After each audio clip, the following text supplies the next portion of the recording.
President Draupadi Murmu faced a tense moment in Kerala when her helicopter got stuck after the helipad caved in the Pathani Mathidda. Security officials and fire teams swiftly pulled the aircraft out. The president was on her way to Sabarimala for darshan. No one was injured and she continued her schedule calmly. Officials say continuous rain softened the ground, causing it to collapse. The incident led to brief panic, but smooth coordination prevented any major mishaps. Authorities are now checking all VIP helipads in the region to ensure safety and avoid similar incident in the future.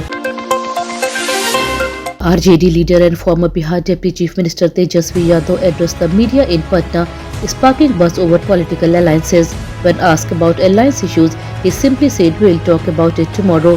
He focused instead on his promise of one government job per family and work to regularize contract workers and Jivika Didis. His statement has energized party members and caught public attention ahead of upcoming state elections. Political observers say this move may reignite youth support for the RJD and shape the narrative around employment in Bihar's tense election season. In Meerut, BJP Kisan Morcha leader Vikul Chaprana has been arrested after a viral video showed him forcing two men to rub their noses on the road. The clash reportedly started over a parking argument outside Energy Minister Somendra Tomar's office. In the video, Chaprana was heard demanding the men call the minister their father. Shockingly, police nearby didn't act. After the clip spread online, officials swiftly filed a case and arrested him.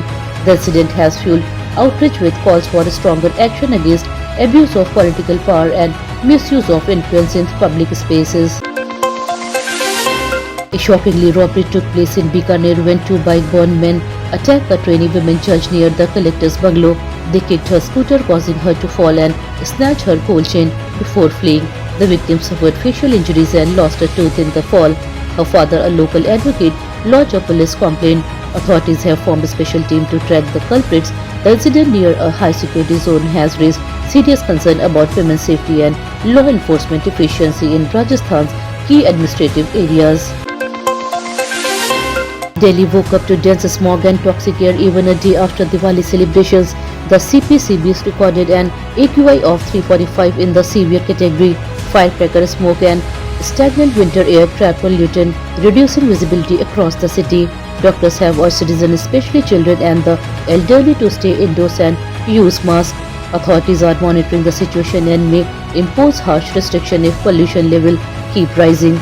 Environmental experts have again called for stronger enforcement of clean air measures and better awareness during festive seasons.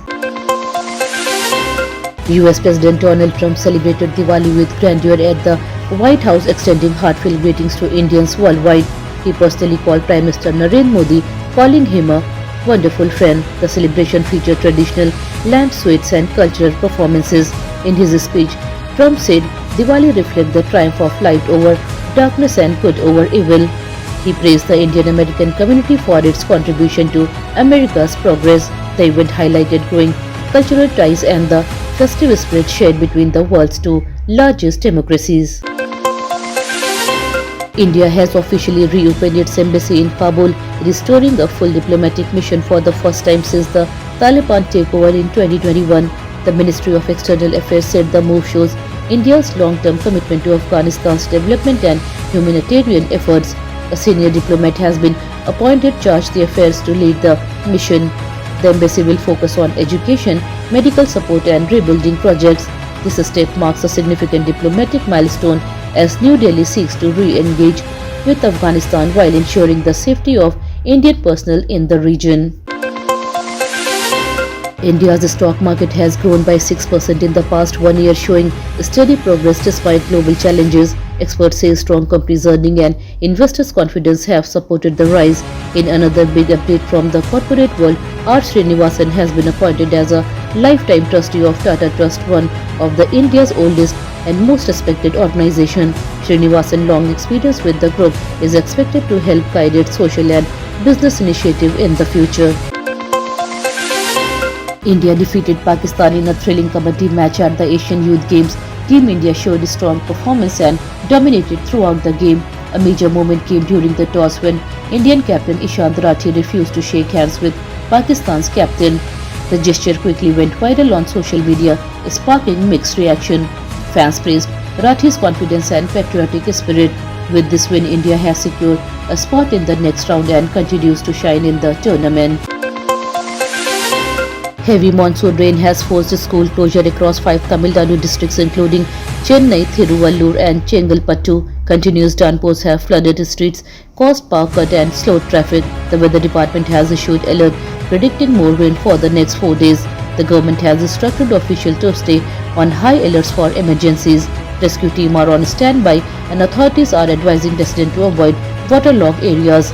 Despite disruption, the rainfall has brought relief to farmers after a dry spell in many southern regions. That's all for today's bulletin. We'll be back with more update next time. Until then, this is Tamanna Rizvi signing off. Have a good day.